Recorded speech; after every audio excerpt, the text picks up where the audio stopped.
Hello everyone! Welcome to our Legal Commentary Podcast. I'm Althea Erlano. And I'm Gerald Brian Sikamata. And I'm BJL Marpagaduan. Today, we'll be discussing a landmark Supreme Court case, Disini versus Secretary of Justice, GR number 23335.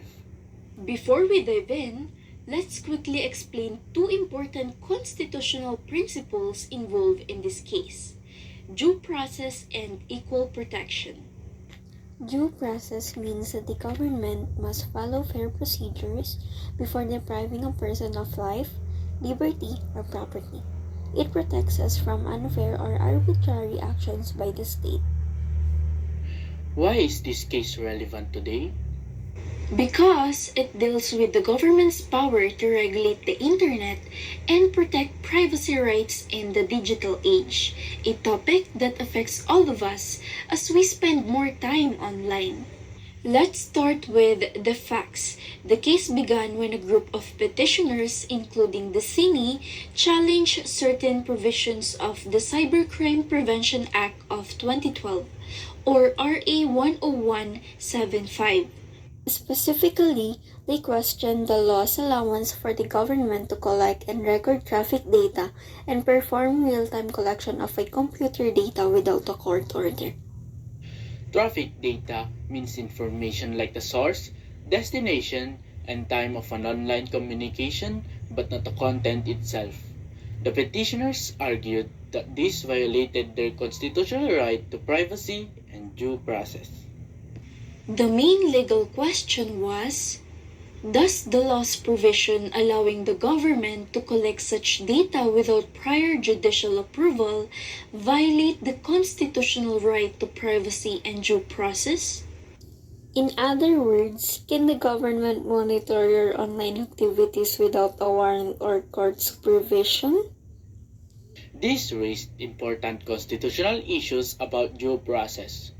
The legal requirement that the government must respect all legal rights owed to a person and equal protection under the law, though the focus was mainly on due process and privacy rights.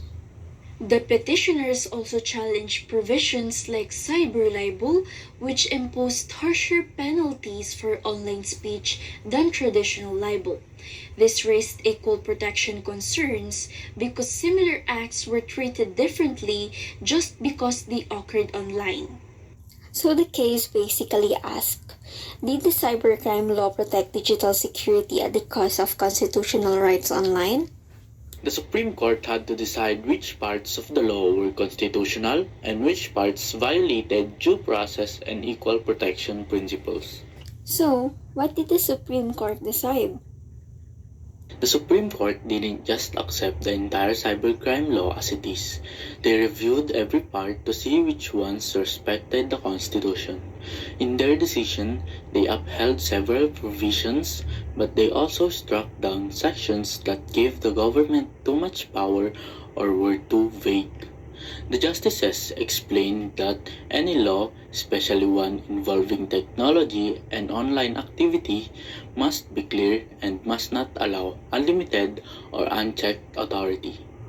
If a provision can be abused or threatens basic rights, it cannot stand.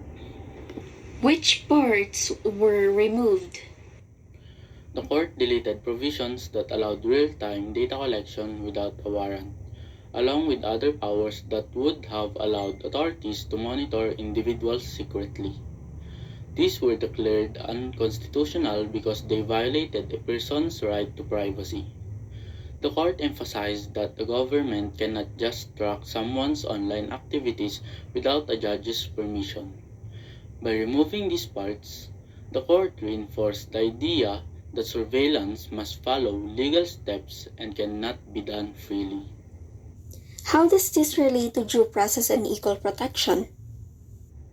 The decision highlights that the government must always follow fair and proper procedures. This is what due process means. Before collecting or assessing any online information, there must be a valid reason and a judicial order. This protects individuals from possible abuse or harassment. Meanwhile, Equal protection ensures that all internet users, no matter who they are, receive the same constitutional rights. Everyone should be treated fairly under the law, and no one should face discrimination or unfair restrictions when it comes to their online activities. Why is this case important today? We use the internet every day, so our rights must be protected from laws that may be too broad or intrusive. This case helps keep our personal data, freedom of expression, and privacy safe. What did you learn from this case? I learned that laws are supposed to protect people, not control them, and the Supreme Court's ruling really reinforces that idea. By limiting the government's ability to conduct surveillance without proper procedures, the decision helps prevent any form of abuse or misuse of power.